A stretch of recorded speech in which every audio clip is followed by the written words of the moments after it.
All right, Shalom.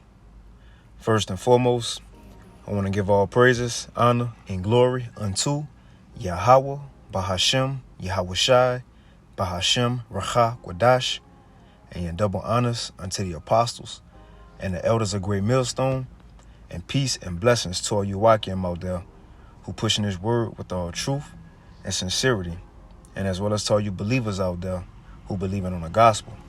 And it's the brother Quara Abad from the GMS Houston camp.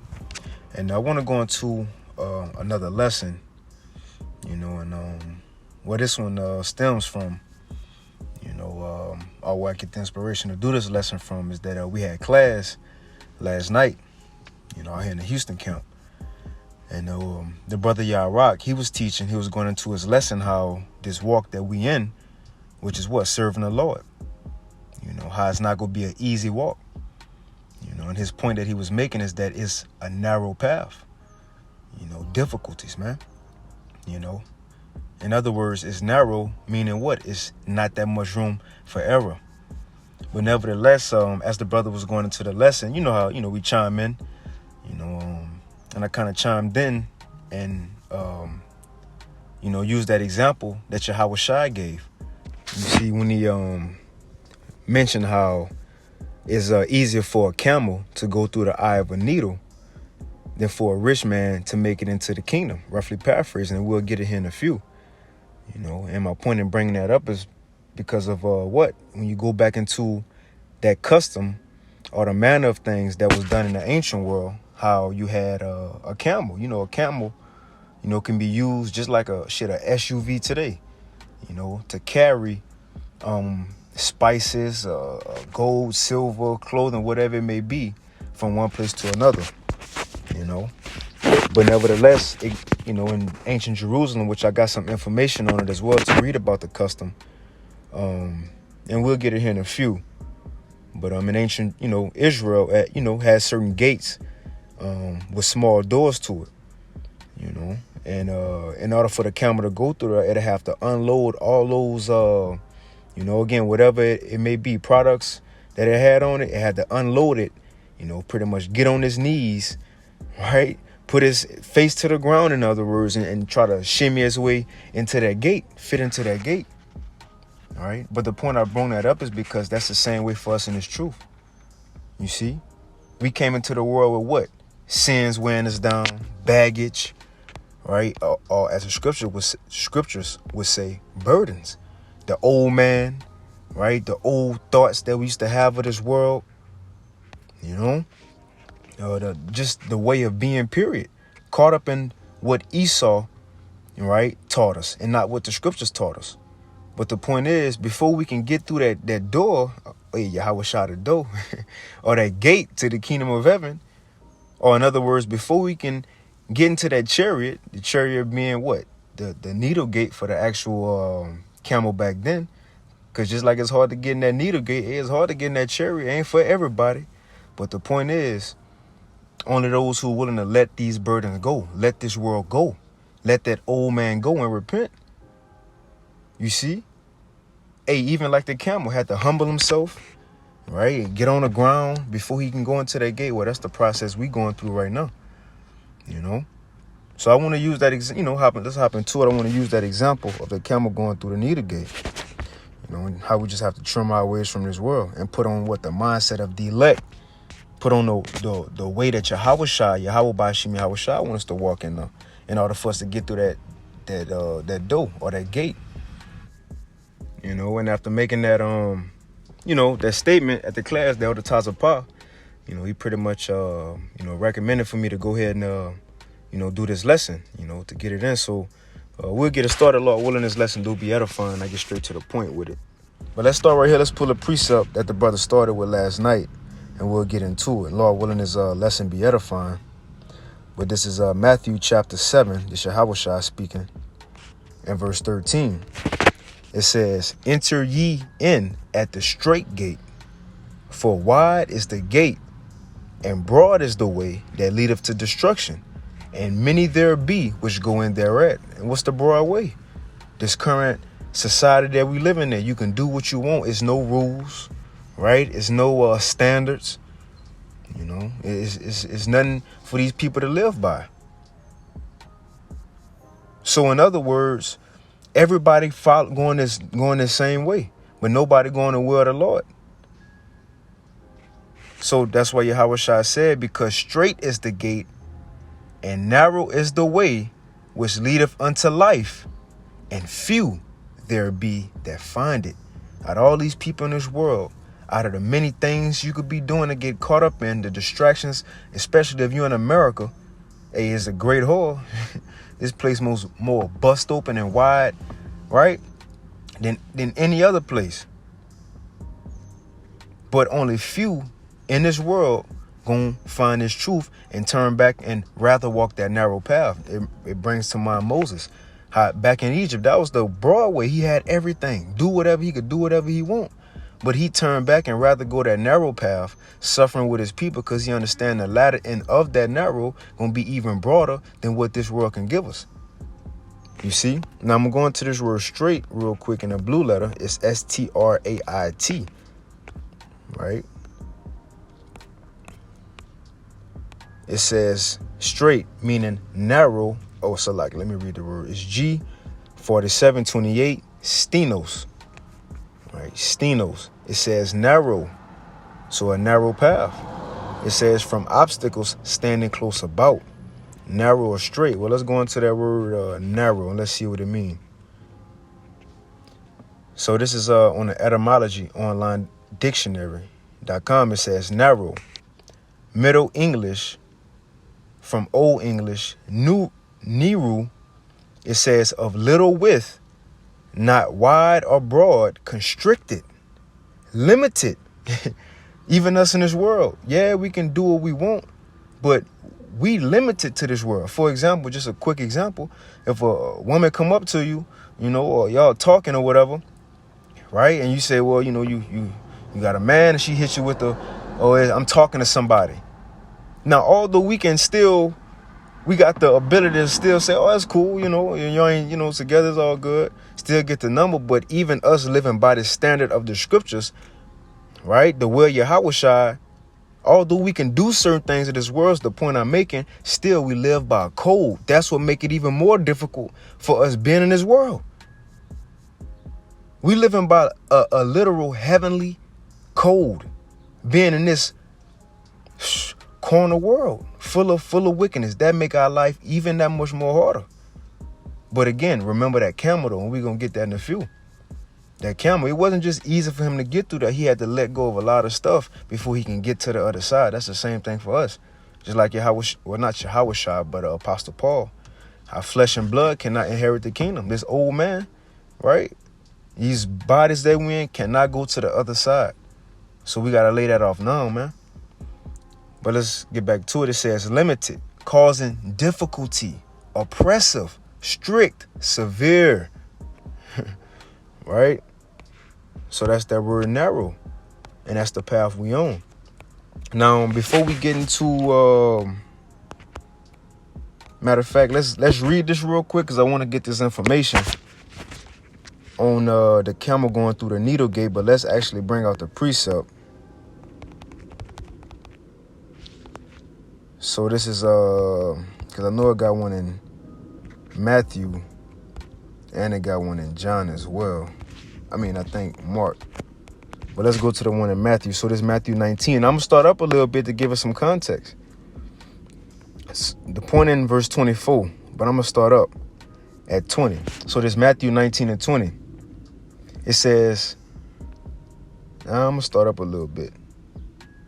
All right, here you go. So this Matthew 19 and 16. Now this Yahweh Shai, dealing with Yahweh Shai, says, and behold, one came and said unto him, good master, what good thing shall I do that I may have eternal life? So this is man coming up to Yahweh Shai asking him, what I need to do to get saved, in other words. Verse 17, and he said unto him, why callest thou me good? There is none good but one, that is the Most High. But if thou wilt enter into life, keep the commandments. All right. You told him to keep the ways of my Father, and you good. You will be good. But this was his rebuttal. It says, and he said unto him, which? And Yahushua said, thou shalt do no murder, thou shalt not commit adultery, thou shalt not steal, thou shalt not bear false witness. Honor thy father and thy mother, and thou shalt love thy neighbor as thyself. It says, the young man said unto him, all these things have I kept from my youth up. What lack I yet? And it's the thing, this is a good point to make, because that's like you see some of these camps today. And we're going to get into the point, but you see some of these camps today, they hone in on the law. Like, yeah, we keep the law, we do that. But you know what they lack? Faith. Faith. All right, like Elder Tazapah said last night, let go and let the Most High. Let go and let God, as these Christians say, man. You know? But this man, as we're going to read on, he couldn't let go and had the faith to just keep it pushing, to put that old life behind him. In other words, like we going to go into the camel, to let off those old man's burdens and now to follow Yahushua. He couldn't do it. He lacked faith. You see, he still had the cares of this world on him. All right, but let's continue. So this Matthew 19 and 20 again, it says, the young man said unto him, all these things have I kept from my youth up. What lack I yet? And Yahushua said unto him, if thou wilt be perfect, go and man, it says, because this brought to mind what? Charity. Because Apostle Paul in 1 Corinthians 13, I believe, he said, look, you might have all these gifts, you might do this and do that, but if you lack charity, you nothing. But it says, Yahushua said unto him, if thou wilt be perfect, because that's the bond of perfectness right there, that charity. It says, Yahushua said unto him, if thou wilt be perfect, go and sell that thou hast and give to the poor, and thou shalt have treasure in heaven, and come and follow me. Now, Yahushua ain't, just tell him, look, just stop everything you doing, just like for us. He told us love he told us, hate our mothers, fathers, children, family, right? And love him more. Not do that mean Yahushua literally wants us to go hate our people? No, it just mean love them less. Focus on him and his ministry more than your biological family or your needs in this world. So right here, just like Peter, Yahushua straightway called Peter and them, they dropped their nets. But that don't mean Peter just stopped fishing. And it's like it got trucks passing, because you go later on in the Gospels, Peter and them was still fishing. The point I bring all that up is because Yahushua didn't ask this man to just walk away from everything, though. Pretty much he was telling him, look, you got all these riches, shit, distribute it, help some of these believers out, some of these poor out, right? That's it. And look, put that life behind you, but come and focus on me, come follow me, right? Come be a believer, in other words.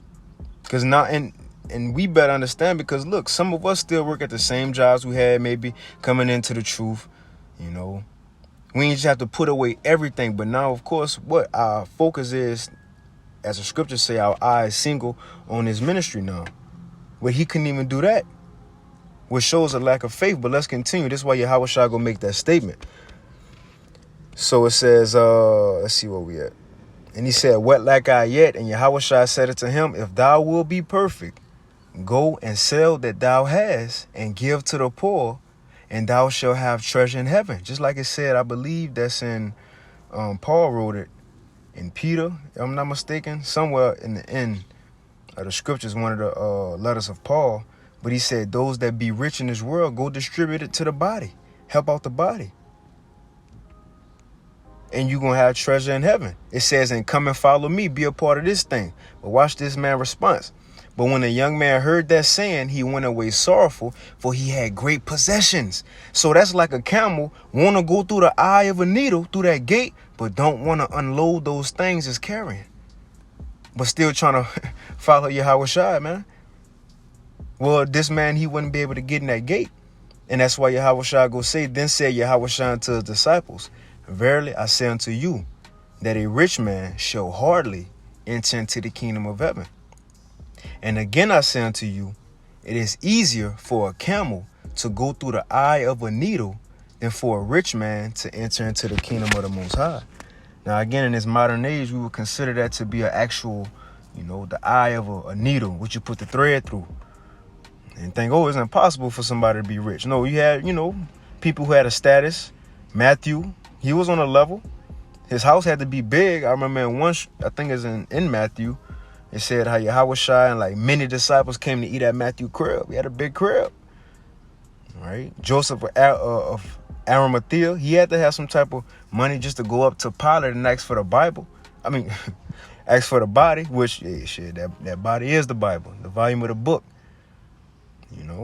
But ain't just no regular man go walk up to Pilate and ask for Yahushua body. So people had certain statuses. But look, they was willing to focus on Yahushua. Matthew left all that. He put that to the side. You see? So it's not impossible for a rich person to be saved. In other words, Yahushua was saying that's going to be hard for them to let go of that old life. Because we understand when you come into the truth, the Lord start changing your situations. Right? Say if you coming into the truth, still think you could keep your old life. Soon as something happen, then look, that could be the first reason for you to say, man, this is what I'm going back to what I was doing. But that's the challenging part. People who have status or wealth, it's hard for them to get rid of that, right? Like Moses did, and to humble themselves and live what? A simple life. But again, like I said, I want to get this custom because it was an actual custom. Now, I'm not screen recording on my laptop. I'm just doing a voice record. But whatever I do, like read, because it's going to have some pictures, I just kind of screenshot it and have them in the background, and everything I'm reading. So this is an article first. I got an article, and I got this section from this book called Manners and Customs of the Bible. But let's read this article first. And I'll put the article 2 in the comment section if I remember, Lord willing. But this is from besttraveldealsandtips.com by Miriam Schwab. Right. So the title says Jerusalem, the Eye of the Needle Gate. Journey to Israel where the Bible comes alive. So this is what the woman wrote. It says, I love sharing about my travel experiences in the Holy Land on my walk where Yahushua, now she said Jesus, where Yahushua walked, because the Bible comes alive when you travel through Israel and visit places like the Mount of the Beatitudes, nestled next to the Sea of Galilee, and walk up the original steps of the Second Temple in Jerusalem. It says, whether you've read the Bible or not, undoubtedly, you're probably familiar with this verse. It is easier, and I quote, it is easier for a camel to go through the eye of a needle than for a rich man to enter into the kingdom of the Most High, end quote. It says, if that's the case, then it sounds like there's no hope for anyone to get into heaven, as it would be physically impossible, right? Well, not exactly. It says, when we hear those words with our 21st century frame of mind, we think of a sewing needle and a string or thread. Even for a talented seamstress, it can be a very challenge to get a tiny thread through the eye of the sewing needle, and a camel would be impossible. However, that's not what Yahushua was referring to in his first century world. It says, in Jerusalem, there is an eye of the needle gate.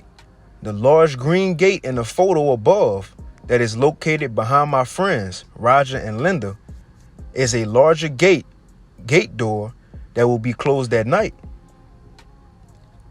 And I'm gonna put this picture in the post-production. It says, and the larger gate will be closed at night and used for people entering the city after hours. So when you look at this picture, have a big door that's open. The big gate is like an oval. That be open during the day, but at night it's closed. Like ain't nobody buying and selling no more after hours, right? And as it's going to say, keep enemies away. That's one of the scriptures, Isaiah 60, it says, our gates go be open continually. Because continually, no matter what time it is, except on the Sabbath, people going to be bringing riches to us. It ain't going to be closed. Come on. Bring them riches to us. But as you go see in a picture, within this arc-looking gate, the big one, it got a small gate. And that's the needle part right there. But let's read on. She go explain it.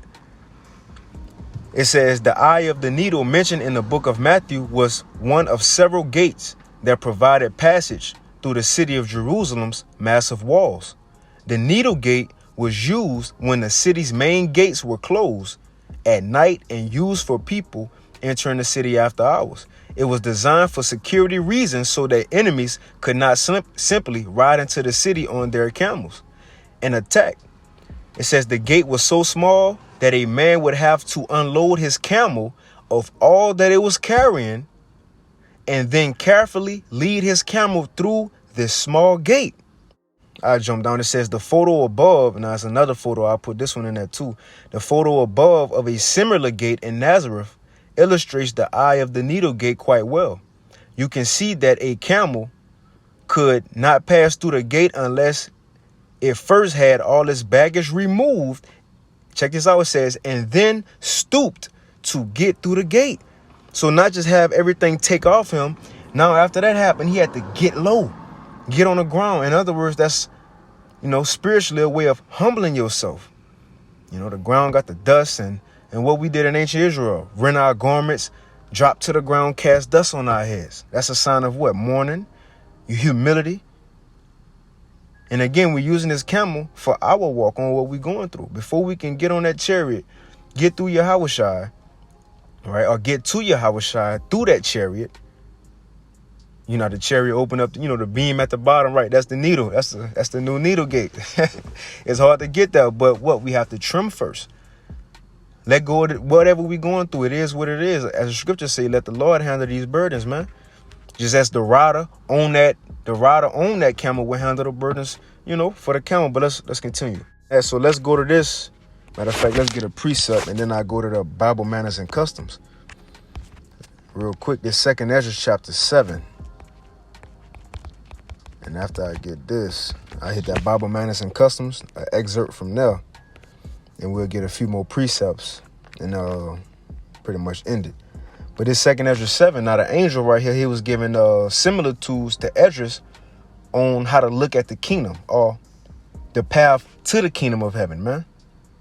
And he said the path to it is going to be narrow and difficult, easy to fall off, but it's going to lead to a broad way. Now, the point I want to get is that he says it's so narrow, only one person can go at a time. Right? So what would make that walk to the kingdom more easy if you could barely fit through that yourself? To carry less weight. To carry less weight like the camel. You see? Let's get this real quick. This is 2nd Ezra chapter 7 and verse 6. It says, there is also another thing.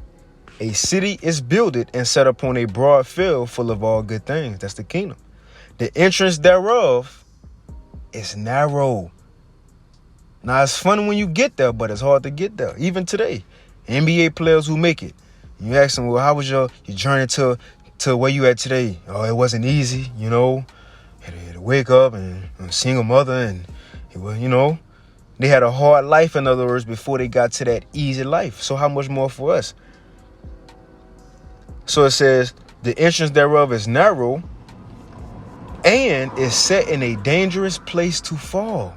Like as if there were a fire on the right hand and on the left a deep water. Just like that camel will have stuff on each side. Well, that's us. On each side, we got different things that's hitting us. All right? Financial situations, that could be a burden. Family situations, that could be weight. Right? Jobs, housing, legal problems, all that could be burdens that's on us. Your thoughts messing with you. That's symbolic for the fire and the water as we're on the way to the kingdom. But it says, and one and only path between them both.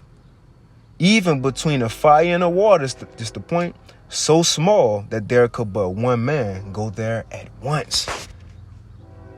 At once. So in order for us to, get there, the best thing to do is to make it easier on ourselves, to let go certain weight before we start getting on that path. Counting the cost now. So you're on the path, you look back and, so let go everything that's holding us down, just like Lot.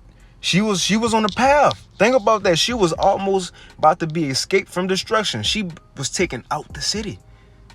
She was there. She was at the end.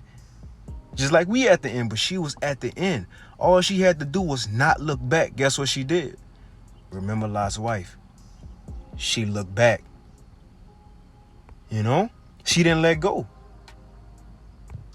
So let's move on. I just wanted to get that real quick to show, look, even on our path, just like that camel, it's a narrow way, it's straight. Like Elder Taza Pa was going to. It's not a lot of room for mess ups. It's already narrow. Imagine now if you're carrying baggage. That's why Apostle Paul said, do not be entangled with the affairs of this life, of this world. You can't get through this narrow path entangled with baggage. It's going to get you caught up. Now look, the bag going to get stuck. You got a nail sticking out, the gate, and a camel trying to go through with bags still on it. Get stuck. It's going to get stuck. But Apostle Paul said, let's get that real quick. And I'm going to move on to get that Bible custom. Real quick. This is 2 Timothy 2:4. And no man that warreth entangleth himself with the affairs of this life, that he may please him who have chosen him to be a soldier. So we can't get caught up. We can't get caught up. Speaking to myself first and foremost. But let's hit this Bible custom real quick.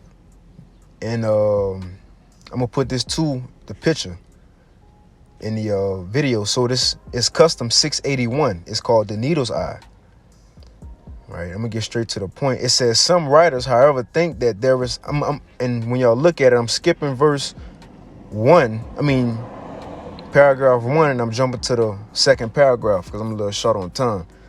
I didn't think I could be this long with it. But it says, some writers, however, think that there is an allusion in the text, not only to a proverbial form of speech, but also to a fact that refer to the low, narrow entrances to oriental houses and to the difficulty a camel would experience in entering.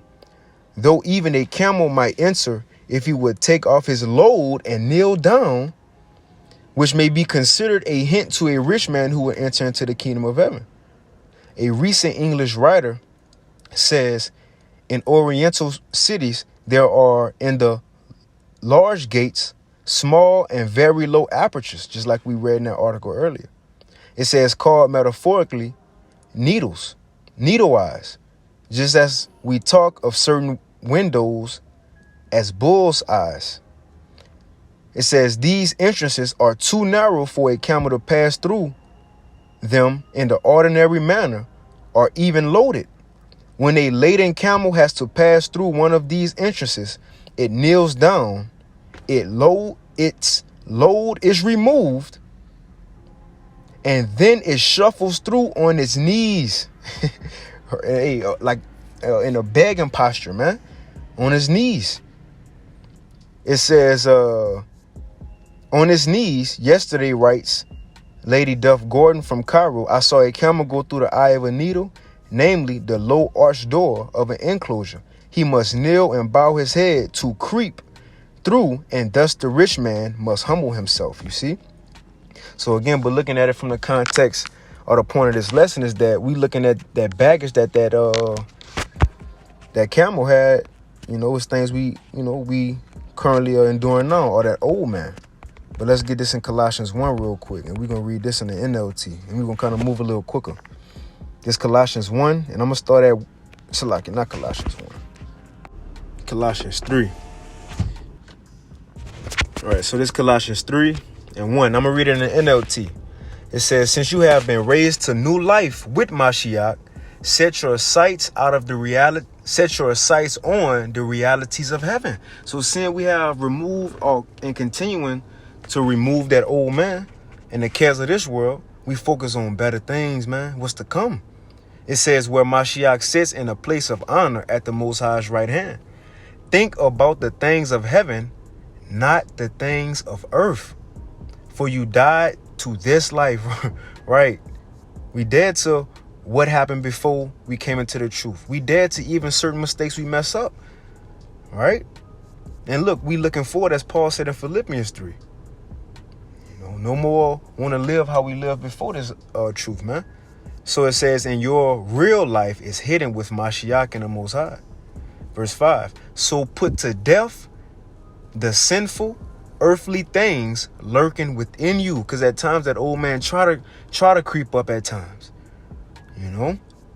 It's like that, a camel might try to move and pop up at you. Can't let him pop up. The gate ain't gonna let him pop up. It's narrow. The same thing for us. Yahweh Shai, his fear ain't gonna let that old man pop up. That's that guard around us.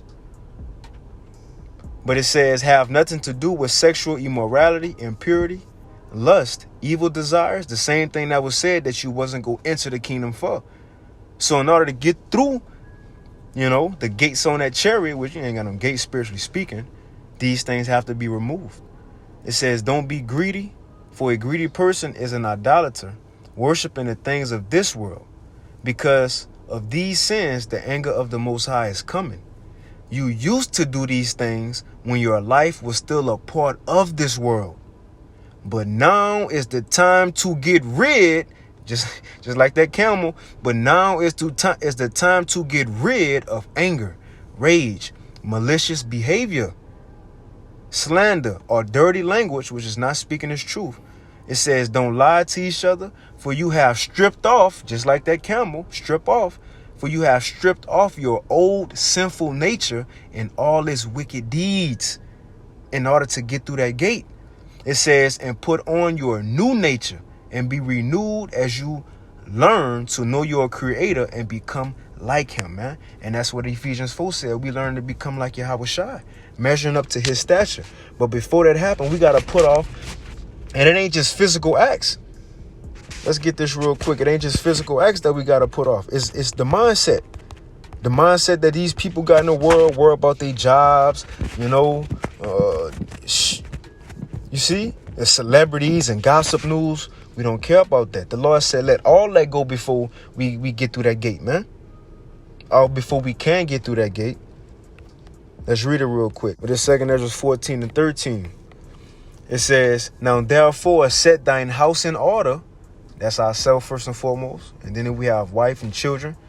And get our minds right. It says, and reprove thy people and comfort such as be in trouble. And now renounce corruption.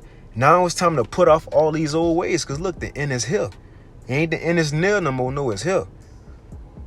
And next it says, and let go from the mortal thoughts. The same things these regular everyday Americans think about. In NFL and the playoffs.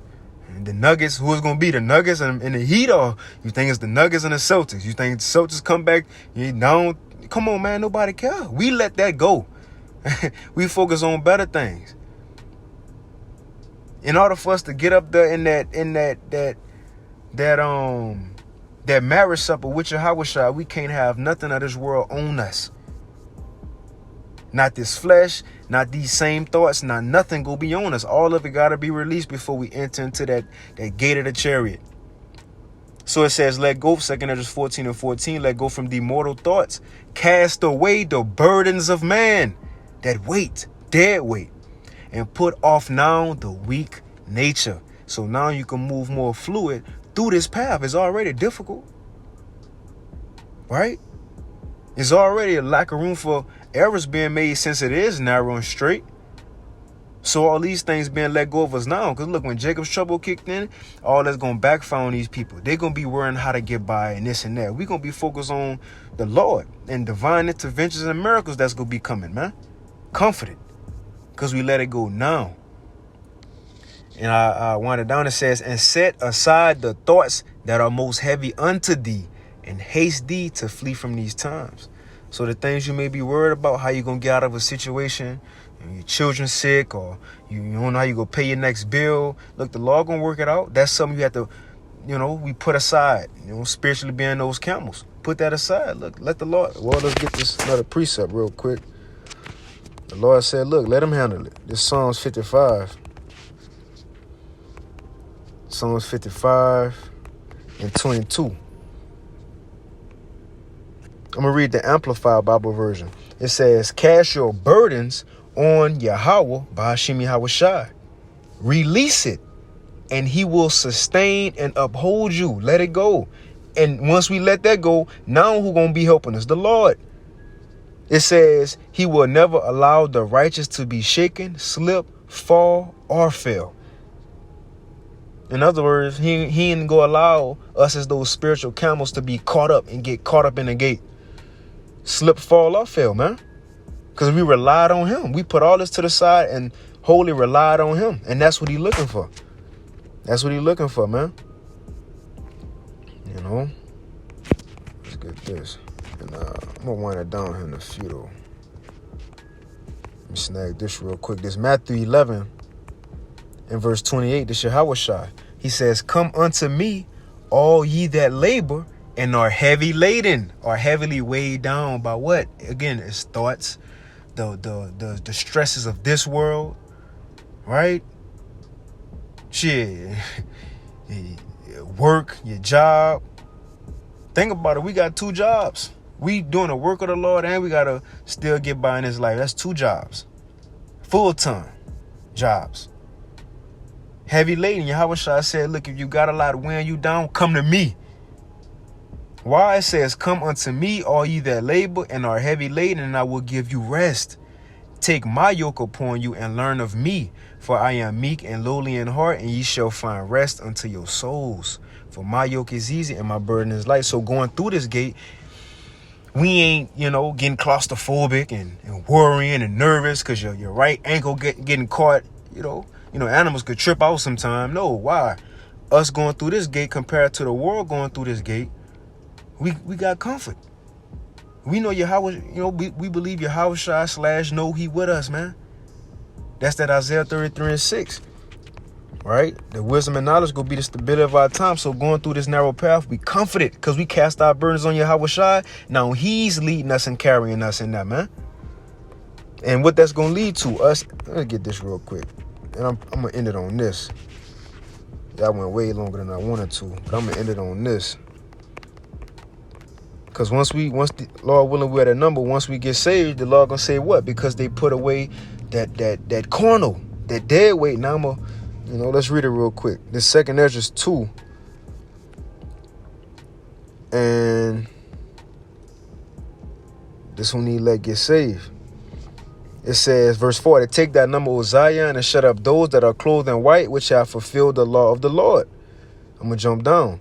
It says, verse 45, he answered and said unto me, these be they that have put off the mortal clothing and put on the immortal. So even in this world, we changed our mind to think spiritually, left this world alone.